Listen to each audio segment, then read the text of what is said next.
It is often said that the most perilous form of betrayal does not commence in the bedroom.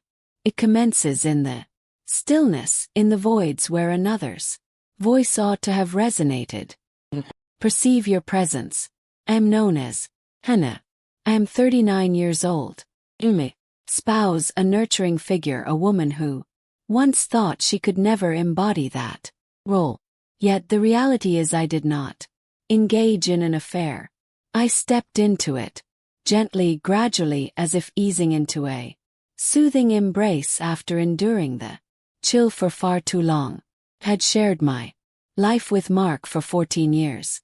We were blessed with 2 children, Emma, aged 9, and Lucas, aged 6, a canine companion, known as Milo, a 2-story house nestled in the suburbs, adorned with beige siding and featuring a white porch swing that remained untouched.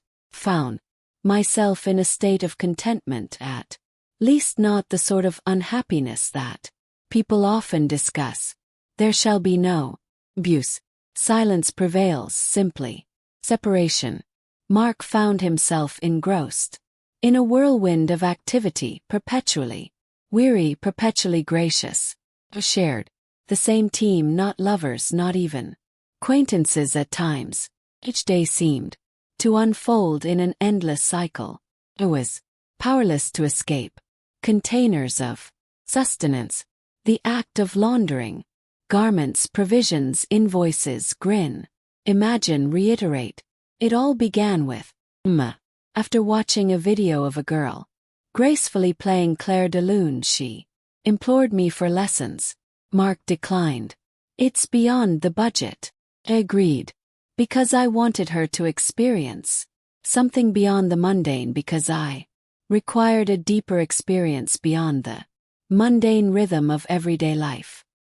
Discovered a local educator through an online search. Her name lingered in my mind like a whisper. Avery James. The age of 32, she stood poised at the intersection of youth and maturity. Conducted her lessons from her home, mere 10 minutes away from ours. Her voice on the line exuded a serene composure. Exacting, cozy. I found myself anticipating nothing beyond that. Little did I realize she would be the first to stir a sense of nervousness within me in years. On that Wednesday afternoon we stepped into her studio. Emma grasped my hand, her energy bubbling over with delight. The air was infused with the warm scent of cedarwood, mingling softly with a hint of delicate perfume. Steinway grand piano occupied the corner, its polished surface gleaming softly in the light. Sunlight cascaded through the lofty windows. Avery lingered by the bench, a gentle smile gracing her lips, her shoulder length dark hair framing her face, adorned in a tailored black blouse. Her gaze lingered on me longer than I had anticipated. Then he knelt down to meet Emma's gaze. "Shall we create music together?" proposed. Her voice was a blend of sweetness and an edge that cut through. There, perched on the brink of the couch, observing Avery guide my daughter's tiny fingers onto the keys, an emotion stirred within me, one that had long been dormant. Sense of alertness washed over me. "Tweak," I accompanied Emma. "Tweak," I remained. I convinced myself it was for Emma's solace. Yet the reality was I required that space. Avery's voice was essential. Me. Her tranquility, the way she gazed at me as if I were more than merely a mother clutching a purse. Felt as though I were something entirely different. One afternoon, following the lesson, she remarked, "Do you engage in play?" A chuckle escaped my lips. "I once did in a distant past." "Make sure to arrive earlier next time," she remarked. "Allow me to reveal something to you." Inclined my head in acknowledgement. My hands trembled uncontrollably. On the subsequent Wednesday, I arrived ahead of Emma. Found herself at a friend's bowed. Only the two of us remained. Settled onto the piano bench, giving it a gentle pat. Take a seat, she instructed. I did indeed. She performed a straightforward duet, offering me the melody. Our hands danced in unison, fingers gliding over keys yet never meeting. Yet in some inexplicable way, it seemed more personal than anything I had experienced in the last 10 years. Upon our completion, she turned to me and remarked, "The melodies within you remain." A smile graced my lips. My heart raced with fervor. Had been years since I had received such a deeply personal compliment, not authored by Mark, not from any source. From that moment onward, she occupied my thoughts, exceeding what was necessary. She tucked her hair behind her ear with a delicate grace. Her attentive ear was a marvel. She embraced silence with a deliberate grace, never hurrying its gentle presence. I would find myself lying awake in the stillness of the night, envisioning her hands intertwined with mine once more. This time the piano remains untouched. Uncertainty enveloped me, leaving me in a state of confusion. I felt an undeniable certainty that every aspect of my being craved an unnamed desire that lingered within me. It began to dawn on me. It was not the melody I yearned to revisit.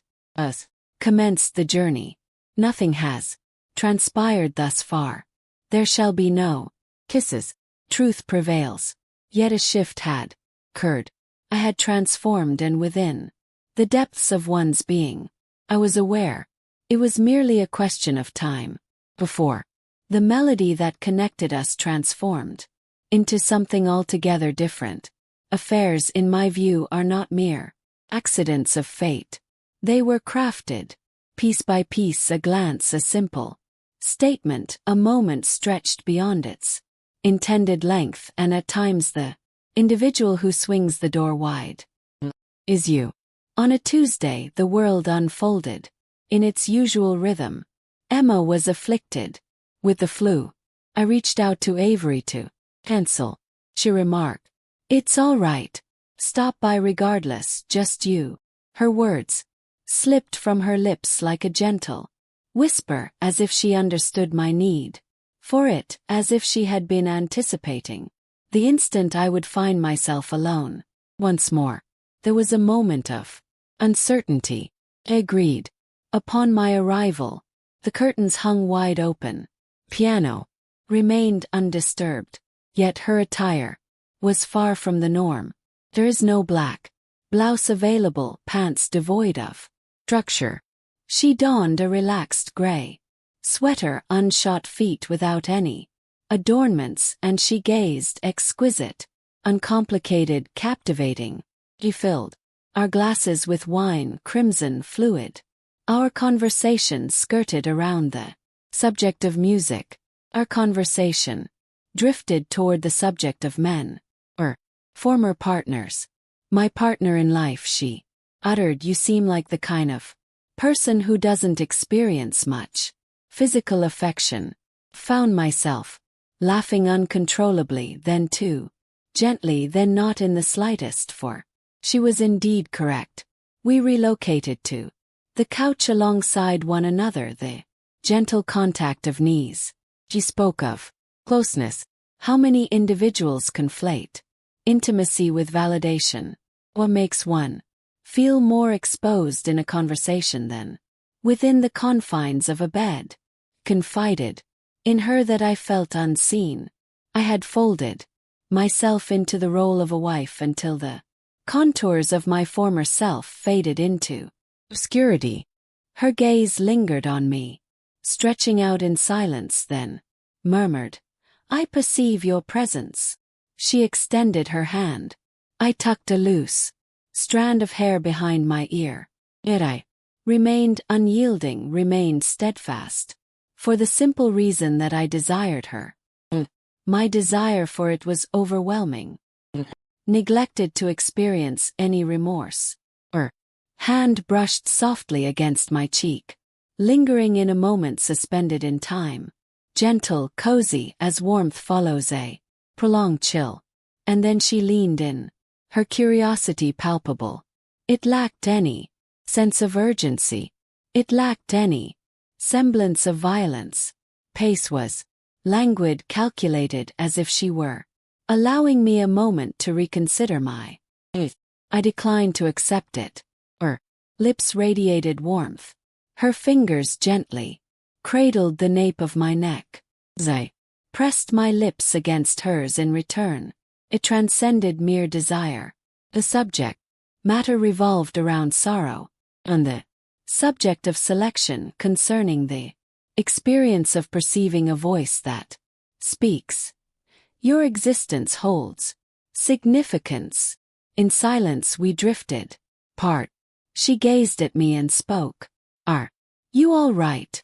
I inclined my head in acknowledgement, yet I found myself not in that place, for I sensed that a door had been opened, not merely longing yet. There lies a profound essence beneath. Perilous situation. I departed that evening, leaving without a farewell. Tears streamed down my face for the whole journey back, not due to any sense of regret, yet I failed to do so. Not a single moment. Mark reclined on the couch in a state of drowsiness. Television broadcast the latest updates. He cast his gaze in my direction. Everything all right? I acquiesced with a simple yes. His lips brushed gently against my forehead. For the very first time I experienced the unsettling sensation of being an outsider in the very existence I inhabited. As I stood beneath the cascading water in the shower, the water is excessively hot. Fingers trembling, and I murmured her name softly to myself. Feels akin to a revelation. It was the night when everything transformed. The night the line became indistinct, disappeared. I had transcended the confines of mere womanhood, or perhaps a mother, or perhaps spouse. I had transformed into a person who understood the sensation of being desired once more and found it hard to envision never releasing that sensation. There's no one to caution you about the allure it holds, not the intimacy, not the excitement, not even the peril. What transforms into an obsession is how it occupies the voids within you that remains unnoticed by others. Following that initial kiss, an unspoken shift occurred in our connection, yet in a manner so subtle that it would escape the attention of. Her smile lingered upon seeing me. I remained in the car, patiently biting my time until Emma's lesson came to a close. We performed as usual, flawless. Yet beneath the surface, a current had taken shape. It tugged at our hearts each week, and then on a fateful day we ceased our struggle. The origins of it all escaped my memory. It was simply raining. Once more Emma found herself unwell. I arrived by myself, as if I possessed a justification. She gently pushed the door open. There are no inquiries. Silence speaks volumes. Lips met before I had the chance to shed my coat. This time there was no hesitation. It lacked any semblance of delicacy. It was necessary. She guided me to the rear chamber, not the room, with the piano, a cozy nook adorned with bookshelves and inviting soft chairs. And there upon the ground we discovered one another, as if we had been deprived of sustenance. From that point onward it settled into a familiar pattern. I devised justifications. Emma seeks additional opportunities for practice. I left my phone at Avery's. She is assisting me in organizing the recital. Mark never dared to question. He had grown accustomed to my taking charge, accustomed to my presence, slipping into the shadows. As I navigated the familiar spaces of my Home, a profound sense of invisibility, enveloped me. I found myself yearning, ever more for the electrifying sensation of being noticed by Avery. What began as a weekly occurrence soon evolved into a bi-weekly ritual, twice transformed into any moment I could seize for an hour. Time she would send a message. Dwelling stands vacant. I would abandon all else and set forth. Times I would find myself lying in bed next to Mark. The lingering flavor of Avery on my lips. What of the guilt? It existed in that moment, yet it grew gentler. The ambient hum that lulls you into slumber. Our conversations rarely ventured into the territory of what we truly were. It remained unlabeled. There was no necessity for that. 'Twas in the manner she extended her hand toward mine. In the shadows, she leaned in, her forehead gently resting against mine as she whispered, "Please don't fade away." In the stillness, the quietude, time seemed to stretch and linger in that moment when her gaze met mine.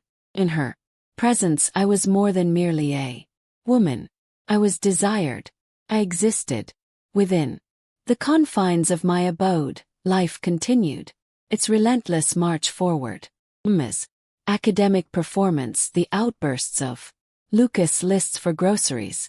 Mark continued to be himself, unaware, compassionate, dependable.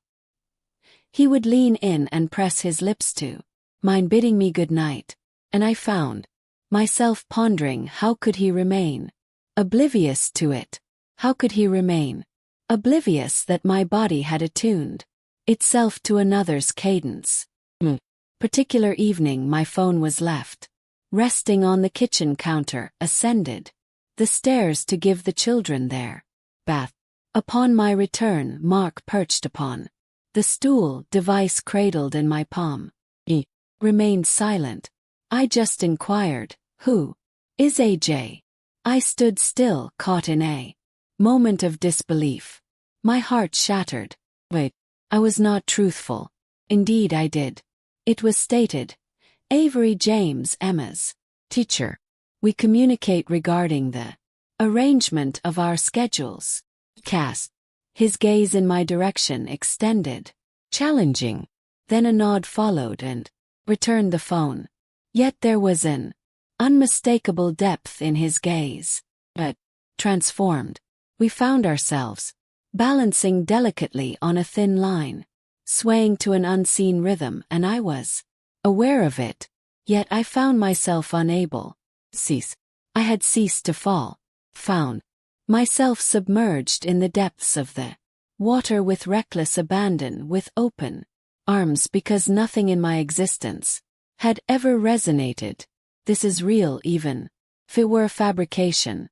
In every affair there exists a pivotal moment where imagination meets the tangible world, where your deceptions can no longer find a place within the silence of unspoken truths, where your gaze betrays you before your lips part to utter a sound.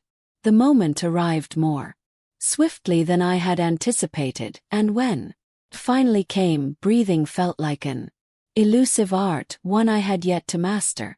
Mark had always followed a familiar path, unwavering, utilitarian. Yet now he was filled with questions. He observed when I adorned my lips with lipstick. On a Wednesday afternoon he inquired about the reasons behind my decision to begin taking showers prior to dinner rather than following it. Then on a fateful night, he inquired, "Do you find joy in your life?" I stood still, caught in a moment of sheer disbelief. I confessed to him the most despicable of falsehoods. "Not yes, not a refusal," I declared. "What prompts your inquiry?" For the reason that I was unable to reveal the truth to him. Not at that moment. Not at this moment. With Avery, it had always been about the fleeting moments, the hours we claimed as our. The symphony of silence enveloped us as our bodies intertwined. She began to pose inquiries as well. Do you ever find yourself thinking of me when you're at home? Have you ever felt the urge to escape? Have you ever found yourself wishing that our paths had crossed earlier, and I followed through? Each day I found myself longing for it. Yet I was also aware, should this come to fruition, it would obliterate all that exists. The day of Emma's spring recital had finally come. Avery requested my assistance in organizing. Agreed. We practiced in unison. Delayed. Frequently. Our fingers glided across the sheet music. Our knees brushed against each other beneath the tables. In each hushed nook of the school auditorium, I sensed her gaze upon me as if it were a question lingering in the air waiting for a response. Mark occupied a seat in the front row. Emma donned a striking blue dress. Her performance was a captivating display of beauty. Subsequently, images emerged. Households, colorful orbs of joy, floating gracefully in the air. Avery positioned herself beside me. Near, excessively near, she murmured. A great pride in her. Yet my thoughts of you linger more often. Chose not to reply. Was unable to, as Mark had merely pivoted and observed us. On that particular evening we made our way home. In quietude, the children drifted off to slumber in the rear seat. Mark fixed his gaze forward. As we entered the driveway, he switched off the engine and proclaimed, "Are you sharing a bed with her?" My heart ceased to beat. He refrained from raising his voice, did not lay blame, simply inquired. Man, who seemed to possess the knowledge all along, who had been aware of it for some time and could no longer bear the weight by myself. I parted my lips. The truth lingered, trapped within the confines of my mouth. Thus I murmured, "Apologize." He remained silent. He stepped out of the vehicle, stepped through the threshold. I lingered in that spot for a full 10 minutes, perhaps an extended duration. The lights of the house glowed brightly, yet I remained ill. In that fleeting instant, all that I had created crumpled. Following dawn, I made my way to her abode. No call received. Without a hint of caution, she pushed the door open, beheld my visage. I didn't inquire at. As I stepped inside, I took a seat on the piano bench.